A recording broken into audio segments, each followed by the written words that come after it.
Alright, this is my 88 Suburban. It's two-wheel drive. I lowered it down with Ride Tech suspension. Kind of DIY stuff in the back with the 4-link.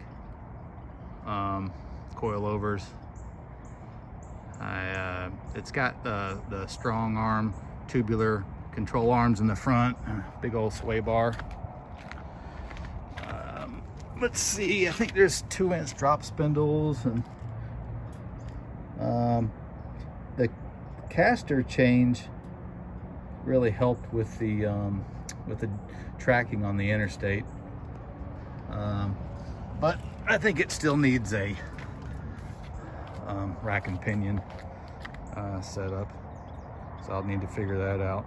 But I pulled the motor out of a 2005 Escalade. It's a 6-liter LS swap. I put a new 4L80E in it.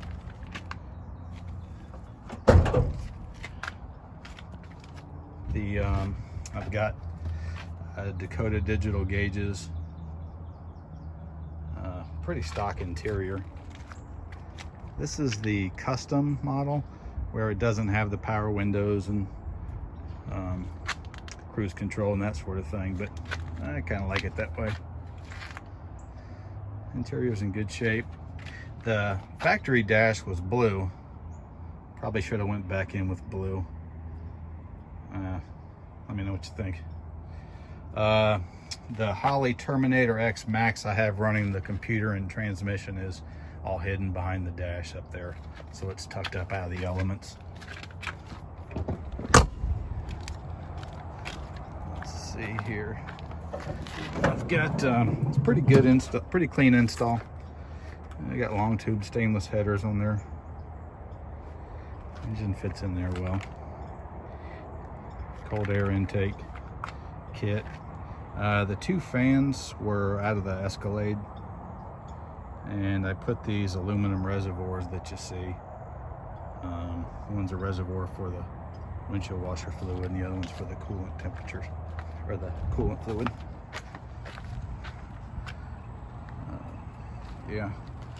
So I use the Dirty Dingo engine mounts, transmission mount, and the compressor down there, which tucks it up in the frame rail real nice. But it's pretty clean. Slosh tubs, got me a couple extra inches. Front tires were rubbing pretty bad. They're okay now. It still rubs every now and then if I'm turning hard and hit a big bump, but yeah, it's pretty clean. It runs great. 454. I pulled out, it was leaking oil all over my driveway, 9 miles to the gallon.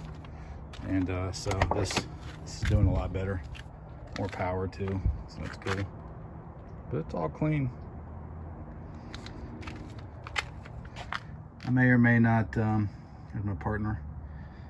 I may or may not replace it with the flooring with carpet.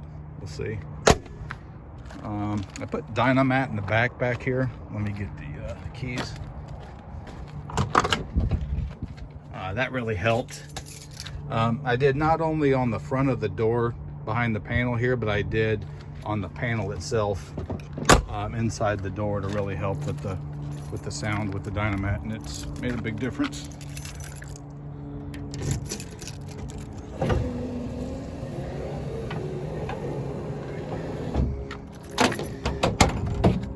Yeah, you can see it there.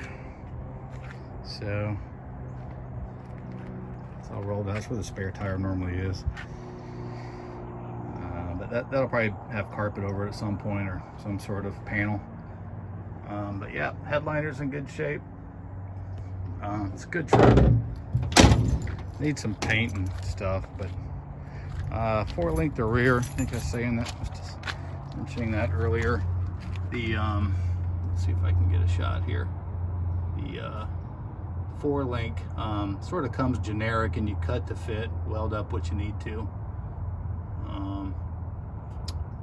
So you can see I had to box in the bottom of the frame there to install the 4-link bars level with the ground. It's a Ford 9-inch Courier rear end, 373 gears. True Track locker, coilovers. The rear end came bare, and I welded all that up. Don't look too close at those welds, you might fall off.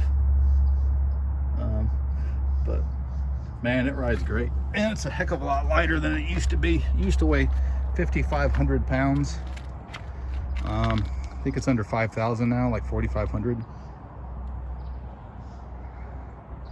The wheels are Detroit steel wheels